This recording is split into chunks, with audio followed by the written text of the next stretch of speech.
ಶಿಗ್ಗಾವಿಯಲ್ಲಿ Bharat Bommai versus Pathan ಈ ಇಬ್ಬರಲ್ಲಿ ಗೆಲ್ಲೋದು ಯಾರು ಅನ್ನುವಂತಹ ಪ್ರಶ್ನೆ ಎದುರಾಗ್ತಾ ಇದೆ. ಶಿಗ್ಗಾವಿ ಕ್ಷೇತ್ರದ ಫಲಿತಾಂಶ ತೀವ್ರವಾಗಿ ಕುತೂಹಲ ಮೂಡಿಸ್ತಾ ಇದೆ. ಯಾಕಂದ್ರೆ ಕಳೆದ 6 ಬಾರಿ ಸರಿಸುಮಾರು 30 ವರ್ಷಗಳಿಂದ ಅಲ್ಪಸಂಖ್ಯಾತ ಮುಖಂಡರಿಗೆ ಟಿಕೆಟ್ ಕೊಡಲಾಗ್ತಾ ಇದೆ. ಈ ನಡುವೆ ಶಿಗ್ಗಾವಿ ಕ್ಷೇತ್ರದಲ್ಲಿ ಈ ಬಾರಿ ಗೆಲ್ಲೋದು ಯಾರಪ್ಪ ಅನ್ನುವಂತಹ ಒಂದು ಪ್ರಶ್ನೆ ತೀವ್ರವಾಗಿ ಕಾಡ್ತಾ ಇದೆ. ಭರತ್ ಬೊಮ್ಮಾಯಿ ಅವರು ಗೆಲ್ತಾರಾ ಅಥವಾ ಯಾಸಿರ್ ಖಾನ್ ಪಠಾಣ್ ಅವರು ಗೆಲ್ತಾರಾ ಅನ್ನುವಂತಹ ಪ್ರಶ್ನೆ ತೀವ್ರವಾಗಿ ಕುತೂಹಲ ಮೂಡಿಸ್ತಾ ಇದೆ.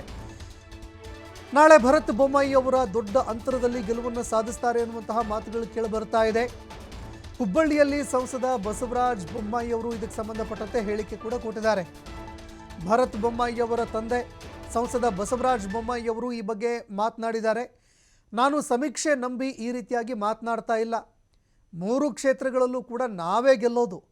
ಮಹಾರಾಷ್ಟ್ರ, ಜಾರ್ಖಂಡ್ ಈ ರಾಜ್ಯಗಳಲ್ಲೂ ಕೂಡ ನಾವೇ ಗೆಲ್ತೀವಿ, ಸರ್ಕಾರವನ್ನು ಕೂಡ ರಚನೆ ಮಾಡ್ಕೊಳ್ತೀವಿ ಅಂತ ಹುಬ್ಬಳ್ಳಿಯಲ್ಲಿ ಬಸವರಾಜ ಬೊಮ್ಮಾಯಿ ಅವರು ಆತ್ಮವಿಶ್ವಾಸದಿಂದ ಮಾತನಾಡಿದ್ದಾರೆ.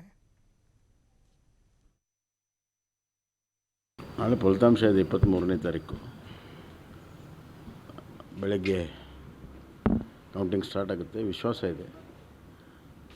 ಚುನಾವಣೆ ಸಂದರ್ಭದಲ್ಲಿ ಜನ ಅಭಿವ್ಯಕ್ತವಾಗಿರುವಂಥ ಬೆಂಬಲ ಮತಗಳ ಮುಖಾಂತರ ನಾಳೆ ದೊಡ್ಡ ಅಂತರದಲ್ಲಿ ಭರತ್ ಬೊಮ್ಮಾಯಿ ಅವರು ಗೆಲ್ತಾರೆ ಅನ್ನೋ ವಿಶ್ವಾಸ ನನಗಿದೆ.